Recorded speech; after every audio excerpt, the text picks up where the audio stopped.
वो नहीं जान रहे हैं कि जनता के बीच में उनके खिलाफ 440 वोल्ट का करंट है। और इस बार जब वोट पड़ेगा भारतीय जनता पार्टी का पता नहीं लगेगा कहां चलेगी भारतीय जनता पार्टी। इन्हें कोई माफ करने वाला नहीं है। बताओ, आपके बगल के जिले में एक मंत्री पुत्र ने जीप से किसानों को कुचल दिया और उसी की वजह से और लोगों की जान चली गई। सरकार उसके खिलाफ कार्रवाई नहीं कर रही थी। जब हम लोगों ने सबने मिलकर के और बहुत सारे राजनीतिक दलों ने जब दबाव बनाया तब जाकर के थोड़ी बहुत कार्रवाई हुई। लेकिन आज सुन रहे हैं कि जमानत मिल चुकी है, लेकिन अभी जनता की अदालत में जमानत नहीं मिली है। यही जनता इनकी जमानत जब्त करेगी। और मैं कह के जा रहा हूं, जिस आंदोलन को लेकर के किसानों के 3 कानून आए थे, 3 कानून लाए गए थे जिनके कारण किसानों ने आंदोलन किया और सरकार को पीछे हटना पड़ा। जैसे ही उत्तर प्रदेश का और पंजाब का चुनाव आया, सरकार ने वो तीनों काले कानून वापस ले लिए। लेकिन 700 से ज्यादा किसान शहीद हुए हैं। मैं ये कहकर के जा रहा हूं, अगर भारतीय जनता पार्टी के प्रत्याशी कान पकड़ करके 700 बार भी उठक बैठक लगाएंगे तब भी उत्तर प्रदेश का किसान उन्हें माफ करने वाला नहीं है। इस चुनाव में उनको साफ कर देगा। ये बीजेपी वाले बहुत ABCD पढ़ रहे हैं आजकल। कभी कहते हैं A फॉर ये, N फॉर ये, Z फॉर ये। बताओ, बीजेपी वाले पढ़ रहे हैं ABCD के नहीं पढ़ रहे हैं? कभी A फॉर ये, उन्हें हम हिंदी पढ़ाना चाहते हैं।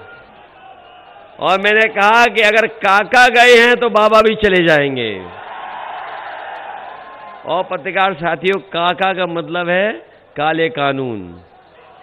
बताओ, काले कानून चले गए कि नहीं चले गए? तो अगर काका गए हैं तो बाबा भी जाएंगे, ने कोई बचा नहीं पाएगा।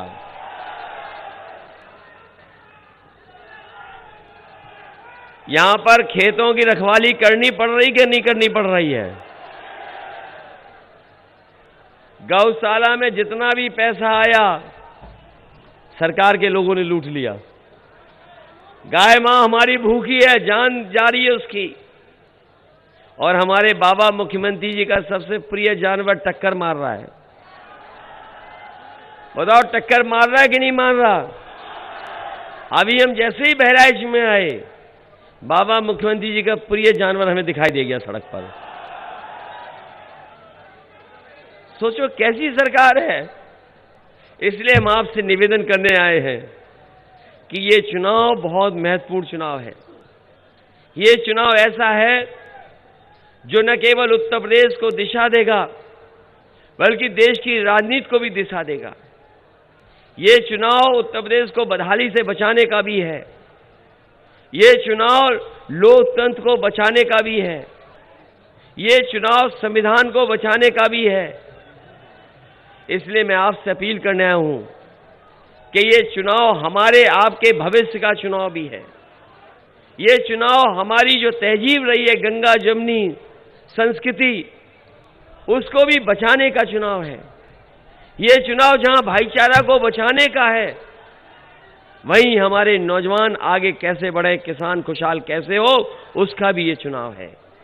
इसलिए समाजवादी पार्टी ने तय किया है कि हम लोग संकल्प पत्र लेकर के आएंगे और जो हमारा घोषणा पत्र है उसमें समाजवादी पार्टी ने तय किया है कि समाजवादी सरकार बनेगी तो हमारे सभी लोगों की 300 यूनिट बिजली के लिए कोई बिल नहीं देना पड़ेगा। 300 यूनिट बिजली फ्री होगी।